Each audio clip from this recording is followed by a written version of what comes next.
Yes! Yes! Yes!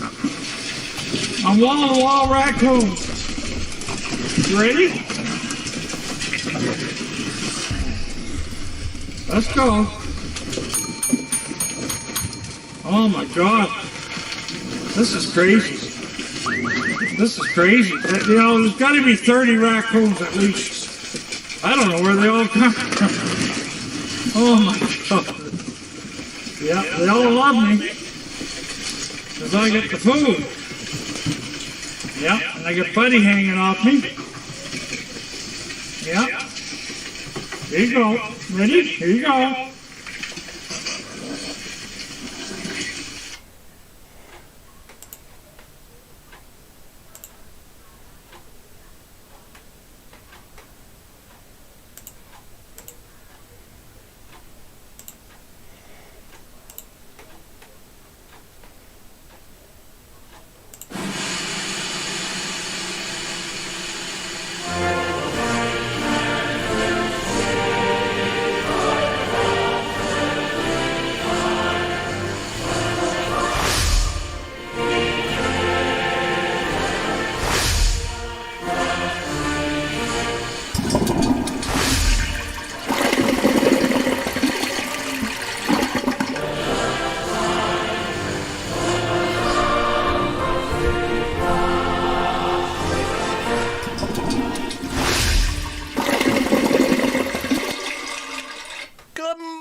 Good morning, it's DJ Wonder Chrissy. We got a good show for you again today.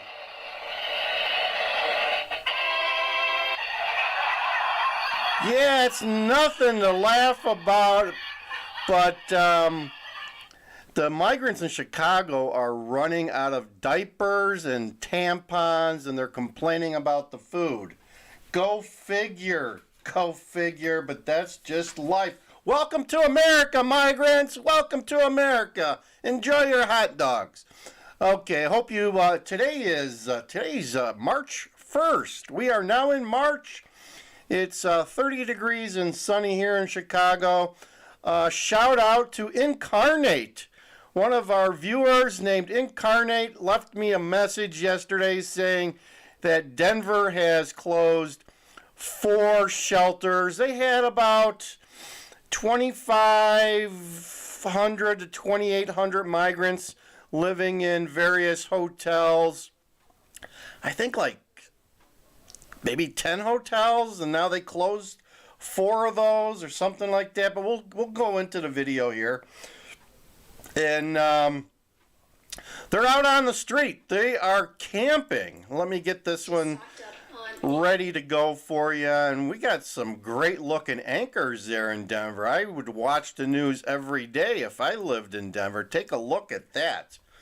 Take a look at what they got in Denver. They got some good looking girls, women, babes, whatever you want to call them, giving the news. Yeah, that's some good looking news.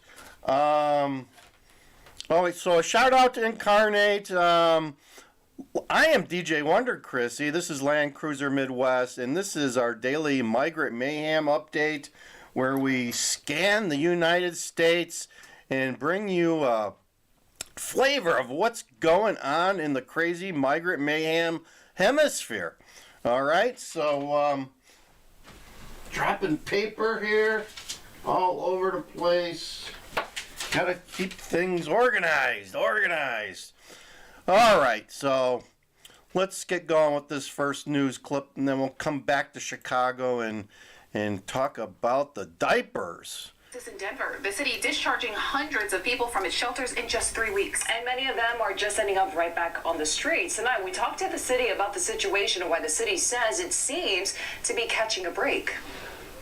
At the start of the year, 200 plus migrants were arriving in the Mile High City every single day. That number has dropped dramatically. Right now we're seeing between 20 and 30 people a day. John Ewing with the city of Denver says it's opened up more resources for families who are timing out of shelters. More breathing room to work with the current population and really focus on their needs. So it's been incredibly helpful. At the start of the month, Denver started discharging migrants living in shelters to enforce time limits previously set by the city. At the time, there were close to 3,900 migrants. That number has dropped to 2,400 in the span of 3 weeks. Ewing says most people are finding housing. That's a good way to make your numbers go down. You just throw them out onto the street. We got less in our shelters. Yeah, because we threw them out on the streets. Oh, that's not how metrics work, folks. That's not how metrics work. But anyway.